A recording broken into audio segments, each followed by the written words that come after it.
Sure. Okay, guys, it's coming on there. There is number 4.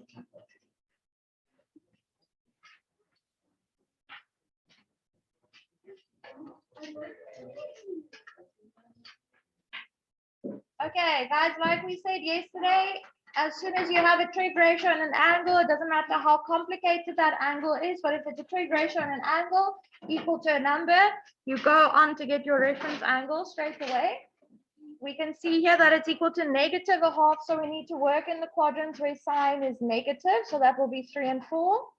We find our reference angle by doing shift sign of 1/2, so we get 30 degrees. And then from there, our whole angle, which in this case is not x, like we did in those first ones, the whole angle is now that whole bracket, so x minus 22 is equal to, now how I got this 210 was I did 180 plus 30. Okay, which you obviously could have written as a separate step. I was just running out of space. So remember in quadrant 3, you do 180 plus your reference angle. So 180 plus 30, that's where the 210 comes from.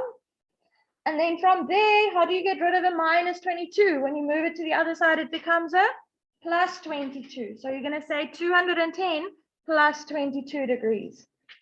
Right, so that's what you do with that angle that's in the brackets. Yes, Nina? Oh, sorry, no, we usually do quadrant 3, quadrant 4. Hey, yeah, sorry, these are just my solutions from like years ago. That's fine. You would get a mark for your reference angle, a mark for 1, 2, maybe 1, 2, 4-ish. Yeah, I think so. Yeah, and then for your quadrant 4 solution, you would say 360 minus 30, which is where I got 330 from. But again, that's the whole angle, the x minus 22. Then your last step is just to add 22 on the other side. Any questions on that one, guys? All right, number 5 and number 8, they're actually next to each other here on the next page. Okay, there's 5 and there's 8. You don't have to write an element of z again. All right, you wrote it once already. So again, we have a trig ratio and angle equal to a number. It's a positive value here. So where is cos positive in quadrants 1 and 4? You do shift cos of that number and you get 30 degrees again. So that's your reference angle. So now you're going to say your whole angle, x plus 15, is equal to, in quadrant 1, we just have the reference angle, all right? So 30 plus 360 in. And then when you move that plus 15, it becomes minus 15, all right? So 30 minus 15 is 15. Ignore this in pink here. Don't worry about that. That's just a different way of writing it, but that's not how we've been doing it. So your quadrant 4 solution would again be 360 minus 30, which is where that 330 comes from. And then you have to minus 15 degrees again. Okay, there's number 8 on the other side. Number 8 was a tan equation. So first you had to move the 1 over. It becomes minus 1. 3 minus 1 is 2. And then you times by 3. All right, which is where that 6 came from. Now you have a trig ratio with an angle equal to a number. It's a positive number, so we're going to work in quadrant 1 and in 3, but because it's tan, we only have to work in the first quadrant, right? So then your reference angle is shift tan of 6, and you get that angle there. For quadrant 1, it's just the reference angle. So you're going to take x plus 50 equal to the reference angle plus 180 in. Please remember that for tan. And then you must minus 50 from there. Okay. You don't have to do the other stuff there at the bottom, so don't worry about that now. Any questions, guys? How are we feeling about trig equation so far? Is it going all right? Okay. Okay. Do we know that to do quadrant 3? Because I tried to do it. It's got a different answer, not the same one. Yeah, so it will give you a different one because you would have to do 180 plus the 80,54 degrees, which is fine. But if you use your first quadrant solution and you do a plus 180, it will get you that same value already, which is why you don't have to do it again. But if you do it, you won't lose marks. Okay. All right, guys, new heading, solving equations with more than one ratio. Solving equations with more than one ratio.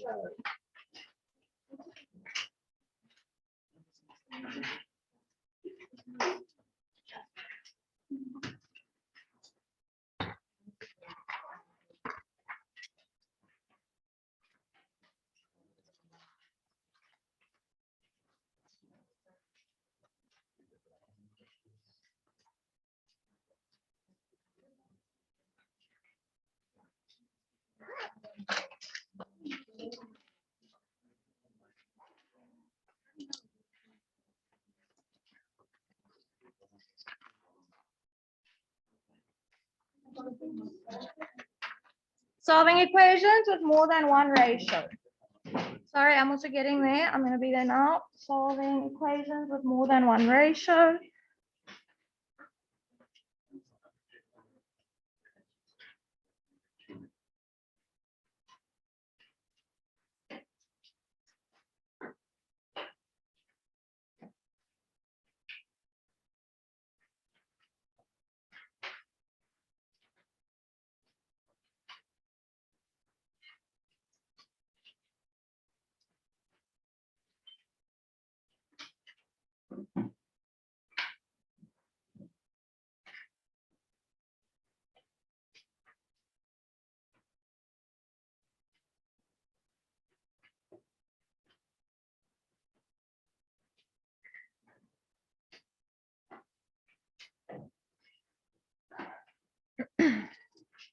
Okay, we're going to jump straight into some examples and we're going to see what we can do. So solve for x if cos x minus 4 sine x cos x is equal to 0.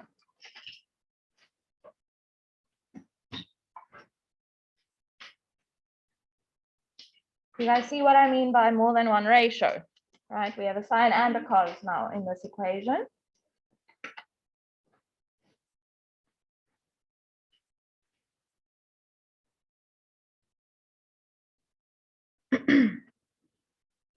Now guys, what are we trying to get our equations to all the time before we can calculate our reference angle? We want a trig ratio with an angle, which in this case will just be x. We can see that the angle here is just x, equal to a number. Okay, we don't have that in this case. It's a bit more complicated.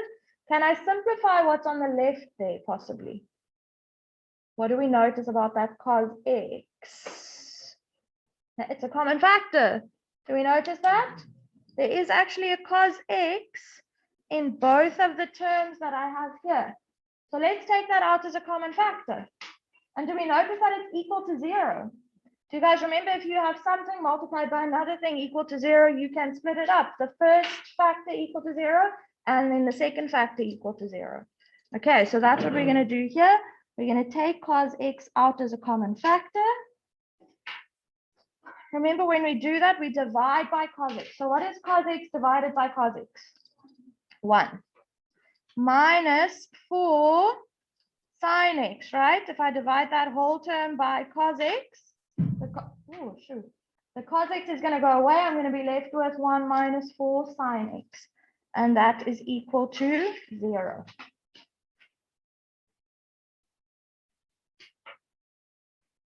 Now, this is what I was talking about. Do you guys remember when you had like an x and an x plus 2 equal to 0, right?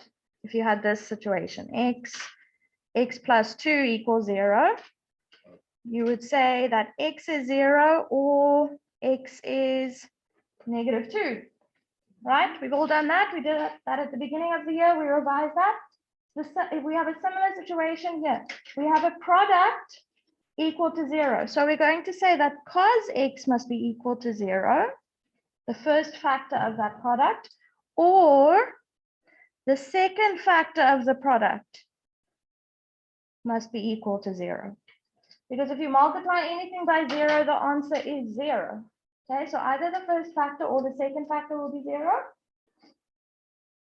Now, guys, this first one is ready to go, but the second one we need to do some more work on. Hey, do you see that this now kind of looks like the ones that we've been doing so far?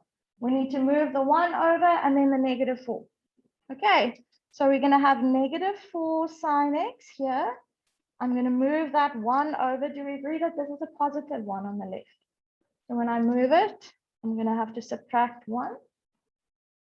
And now we need to divide by -4. What's -1 divided by -4? Positive 1 over 4, right? Okay, now guys, you don't have to rewrite this. My spacing is a bit messed up here, so I'm just going to rewrite these so that I have a nice amount of space for each of them. We now have two separate trig equations that we have to solve. Okay, we have cos x equals 0 or sine x equal to 1/4. Now guys, for cos x equal to 0, if you try and find that reference angle, I just grab my calculator.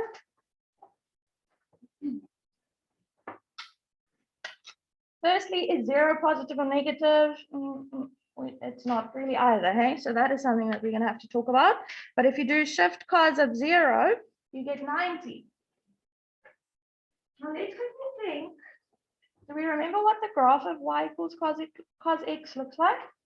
It starts at 1, then it goes down to 0 at 90 degrees, hey? Then it goes down to -1 at 180, then it goes back to 0 at 270.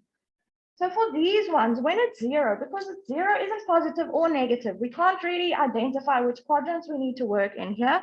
We're actually going to have to think of the graph of y equals cos x.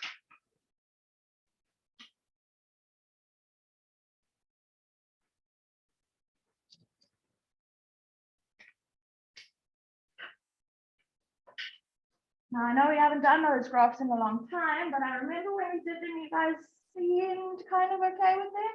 From what I can remember, you might have forgotten now. But we just discussed it, right? Cos x is equal to 0 at 90 and 270. But then also every 360 degrees after that and before that, right? So we're going to have two general solutions here. X equals 90 plus 360n. Yeah. Well, we did put it in the calculator, but we're thinking of the graph, technically. No. So you can get the 90, but you can't get the 270 from the calculator. So that you have to remember. Okay. Or let's just put an or here, because now we're not writing quadrant 1 or whatever, okay? Because it's not actually in a quadrant. 90 is like on the border between quadrants, right? The other one is 270 plus 360n. So that's for 0. If you're getting sine x equals 0, cos x equals 0, or tan x equals 0, you're going to have to think of the graph. Why? Because 0 is not positive or negative. So how are you going to know which quadrants to work in? Okay, so you have to remember the graphs for those ones. So that is whenever it's equal to 0. Maybe you just want to highlight that 0 there. Underline it. So when it's equal to 0, you must think of the graph.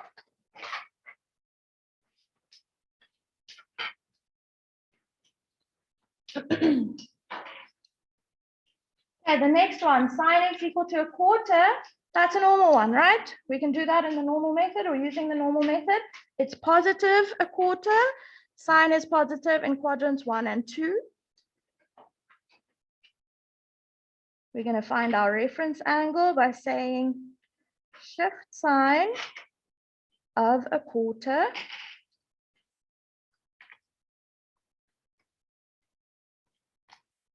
which is 14,48 degrees.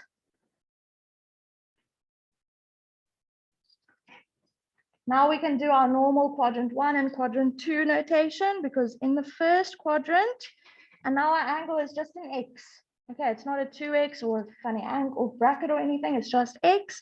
So x is equal to, remember in quadrant 1, we just used the reference angle, 14,48 plus, and because it's sine, we're going to say 360n.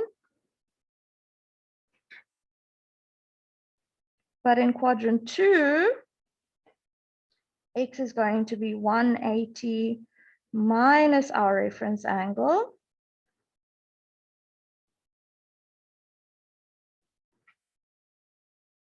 which is 165.52 degrees, and then we have to write plus 360 in again.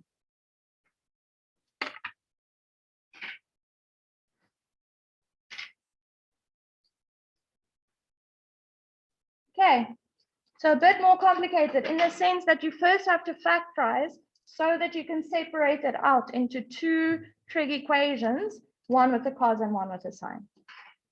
All right, any questions on that one, guys? Do we see how important it is to be able to factorize? Right, it keeps popping up in all of these different sections. All right, number 2, solve for x if 3 cos squared x minus 5 sine x is equal to 1.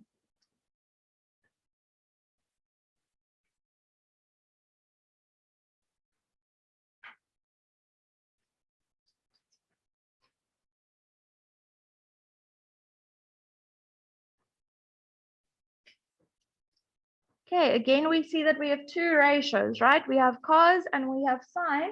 But guys, in this case, can I take out a common factor like in number 1? There's cos squared and there's just sine. I can't actually factorize this one like I did in number 1.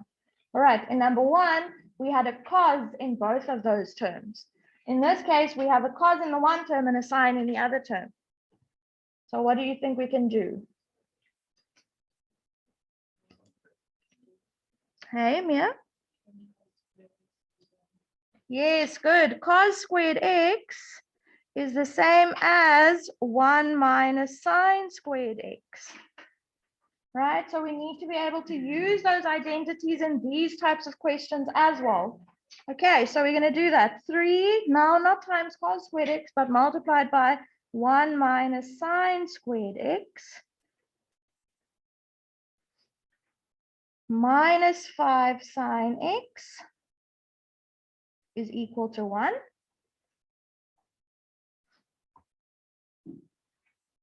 Let's multiply that bracket out.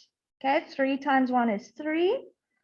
3 times negative sine squared x is negative 3 sine squared x minus 5 sine x. Guys, what type of equation is this turning into?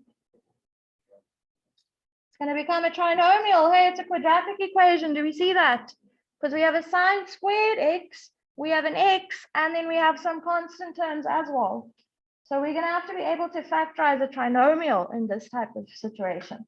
But guys, what is that? Almost like a shortcut. When you don't feel like factorizing a trinomial, you can still solve the trinomial by using the quadratic formula. Okay, that's still a thing. We can still do that.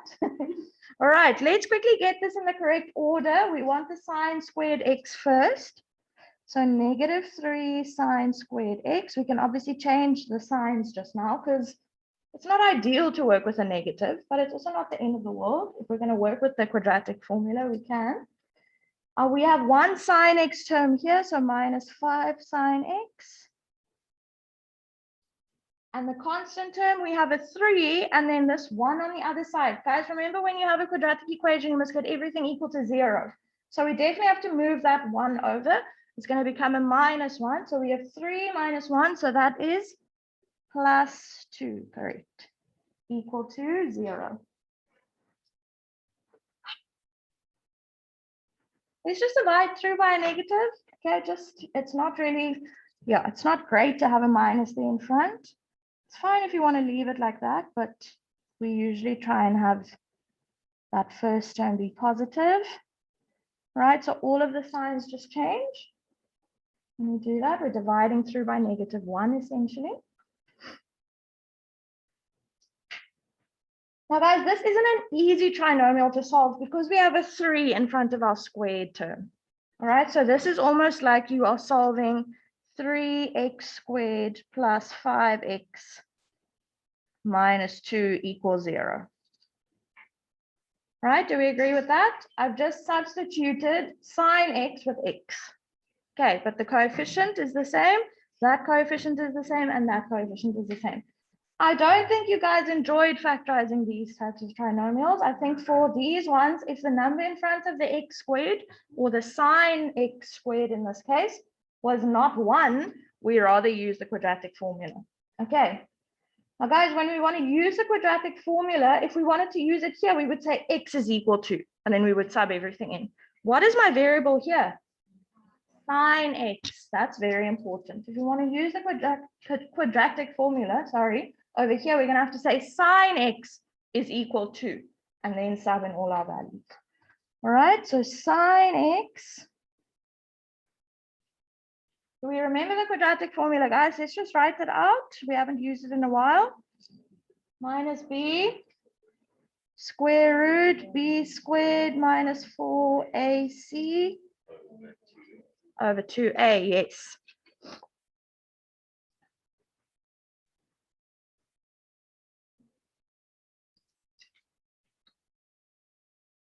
And we remember that a, b, and c, those are the coefficients of the different terms. All right, so my b value over here, the coefficient of the linear term, the x or the sine x term in this case, is 5. So we have to say negative 5 plus or minus the square root of b squared. So that's going to be 5 squared minus 4 times a, which is the coefficient of the squared term, which is 3, times c, which is the constant term, which is negative 2. And that is then over 2a, which is 2 times 3. Guys, please, for these types of questions, and in fact, whenever you are using the quadratic formula, even in the trick, you get a mark for showing your substitution. So if that step isn't there, you're going to lose that mark. Okay, please, you don't have to write the formula down, but you do have to show the values that you're putting in. Okay, now we have to type all of that in. Let's see. Negative 5 plus the square root of 5 squared. Obviously, you can simplify these values as you're typing them in. So at the bottom, 2 times 3, I'm just going to type in 6, but you can also type in 2 times 3. All right, we're getting a third for the first one. So that means that sine x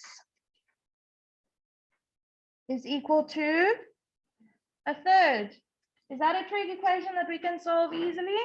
Right, it's just like this one here, the sine x equals a quarter. Okay, or I'm just going to leave some space so that I can do them separately again.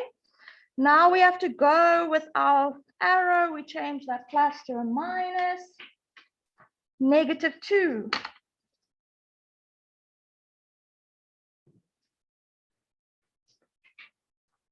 Okay, please solve for x in those equations on your own. You know the drill. You're going to follow the steps that we've done so far.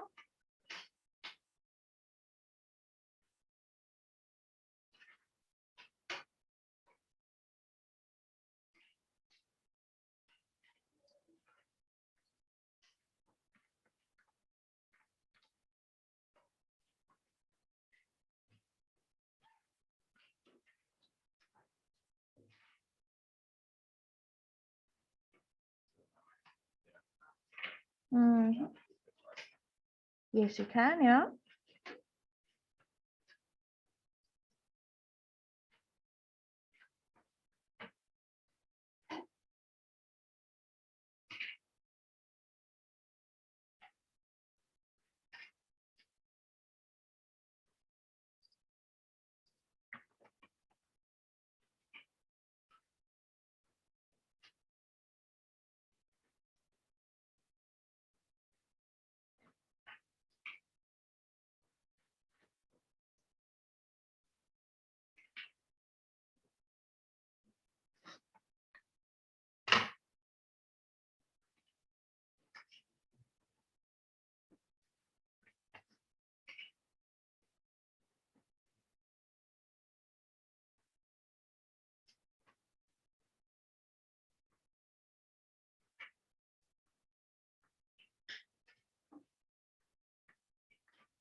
Okay, let's take a look, guys. I think most of you are pretty much done. All right, look at the first one there. Do we agree with those general solutions? So we're working in quadrants 1 and 2 because that's where sine is positive. We get our reference angle. Quadrant 1 is just the reference angle plus 360 in. Quadrant 2 is 180 minus the reference angle plus 360 in. Okay, any questions on the first one here? Now guys, if you try and type in shift sine of 2, the calculator says math error, right? Now the reason for that, let's quickly think of the graph of y equals sine x. We start at 0, we go up to 1, we go back to 0, we go down to -1, we go back up to 0. Do we ever actually reach -2 on the graph of y equals sine x? No, guys, that means if it's saying math error, they're basically saying that there are no values for x where your sine graph will reach -2. There is no answer for x, sine of which a value will give you -2. All right, so there literally is no solution to that. So as soon as you see a math error when you're trying to find your reference angle, you have to just say no solution. Okay, because there is no solution. I'll just write here on the side, the graph of y equals sine x cannot go down to -2. Let's say y equals -2.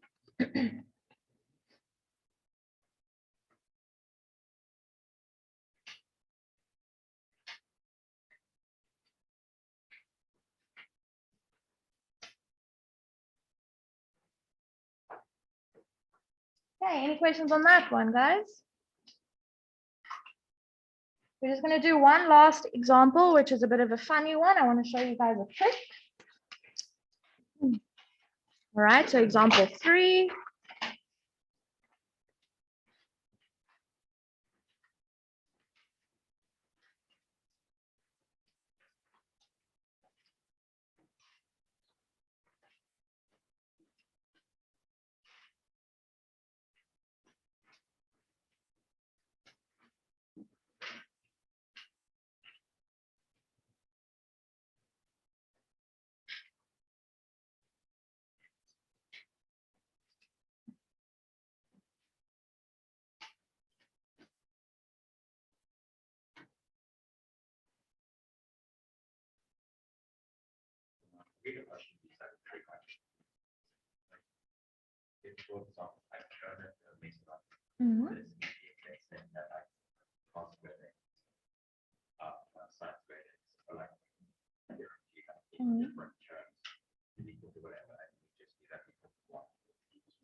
Well, you could only do that if you had the same coefficient for them. So say it was 3 cos squared x plus 3 sine squared x, then you could say that that is 3.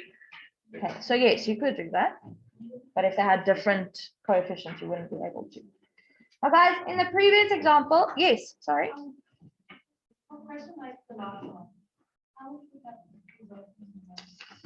Lots, you would get a mark for that. Then you would probably only get the next. You might get a mark for multiplying out, maybe not. You will get a mark for that. Subbing in, a mark for both of those. 1, 2, 3, 1, 2, 3, 4, 5, 6, 7, 8. 8 marks. Maybe 7. They might not give a mark for multiplying out there. Okay. All right, guys, let's look at this one. Now, this one is a bit problematic because in the first one, what we did was we took out a common factor. Can we do that here? No. Then in the second example, when we couldn't take out a common factor, we had a cos squared that we could change to a 1 minus sine squared, which eventually gave us a trinomial. Do we have that in this one? No, we have a cos x and a sine x. All right. Now, guys, you could possibly, and we are going to do it later on, we'll do it next week, where sometimes it's useful to change cos x to sine 90 minus x, for example, using co-ratios, which we will still talk about. So cos x, you could possibly change to sine of 90 minus x. But in this case, that's actually not going to help us, because if we have 3 sine 90 minus x and negative sine x, we still can't take anything out as a common factor because they'll actually be different trig ratios. Right, so in this case, it is sometimes very useful to do that. We'll do examples like that next week. But in this case, we actually can't change the cos x or the sin x to anything. So I want to teach you guys a trick. Just going to rewrite this equation quickly. So 3 cos x minus sin x. And this trick only works when you have sine and cos. You can't factorize. You can't change either one to the other one. You're going to turn this into a tan equation. All right, now let me show you how we're going to do that. I'm going to move this minus sin x to the other side. What's the opposite of subtracting sin x? Adding sin x. All right, so I'm going to have 3 cos x is equal to sin x.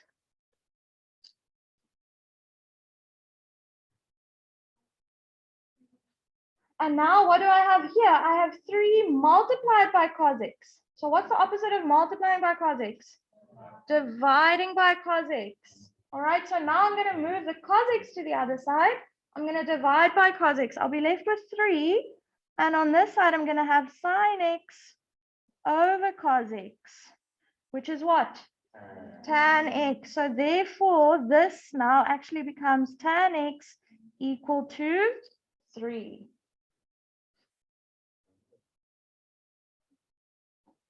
Okay, so I'm going to say again, obviously this will only work if you have sine and cos. All right, so if it was a tan equation already, you wouldn't be able to do this. So sine and cos, that's the first thing. You can't factorize, you can't change, so there's no squares, all right? You can't change them using the identities. Then you're going to shift things around so that you can end up with a sine x over cos x, which is tan. All right, this doesn't come up often, guys, but it is useful, obviously, to know this. All right, so maybe make a little star next to this. When you're studying for a test or exam, you'll definitely have to come back to this question and just remind yourselves of this trick. Okay, please solve for x on your own there. You know how to do it.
Yeah, I saw that.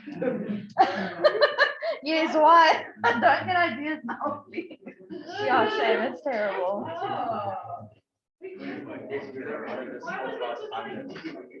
Okay. Okay, there we go. Yes? Any questions? Apparently there was some disciplinary something, or he broke up a fight between kids, but they're saying it's probably past pupils of the school, but they think it has to do with that incident. It's in Philadelphia. Yeah. Yes. For shifting it. So that's what I want to talk about now, guys. Just listen up quickly, listen up. No, that's just like a tool basically for you.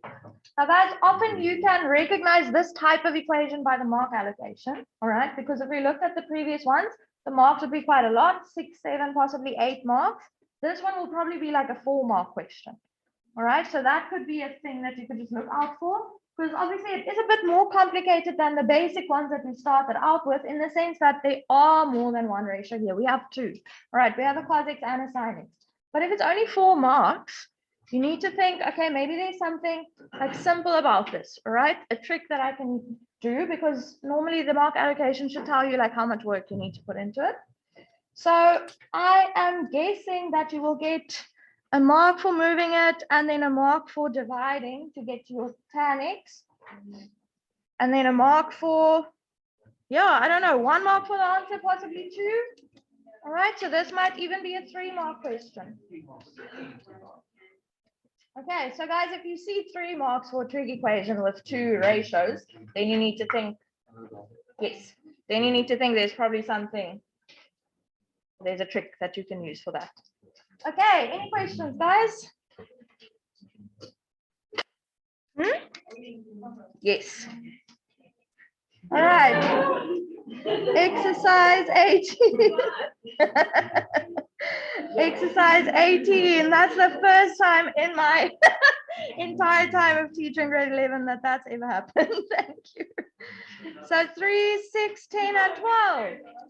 Get going, get going. Once I put it on the board. Right, it's happening. You have 23 minutes, guys. You can finish that in this time, definitely. Yes. Just wait for David to come back and you can go. Yes. Yes. Welcome.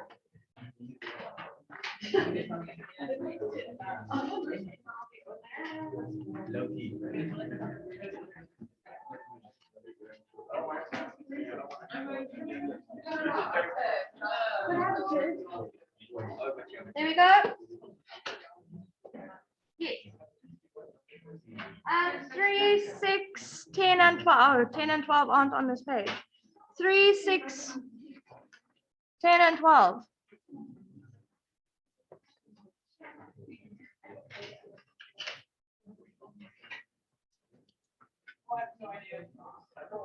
Okay, grade 11. Listen up quickly. Can we listen, please? All right, so number 3, they're saying there, obviously here in the heading, if they say G is necessary to general solution, so that is in number 6, for example, you just include general solution. Here, they've given you a domain for x. All right, so number 3, you're going to do your general solution, then you're going to do what we did on that first day. You're going to choose n value. Start with 0, then you do 1, -1, 2, -2. All right, you're going to start those into your general solution. And you're going to find all of the values of x that lie between -180 and 260. Okay, there might be very few of them, it depends. As soon as you find values that are out of those boundaries, you're going to stop testing further, obviously. And then you can just list those at the end. Okay, so if you can't remember that, go look at that note that I handed out on the first day with the graphs on. It was the second example on our first page. No, you don't have to show any working, you can just list the examples.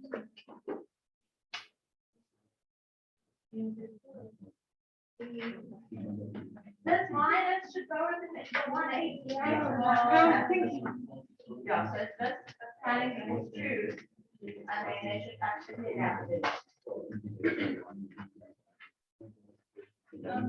yeah. So we just need 3, 6. And then 10 and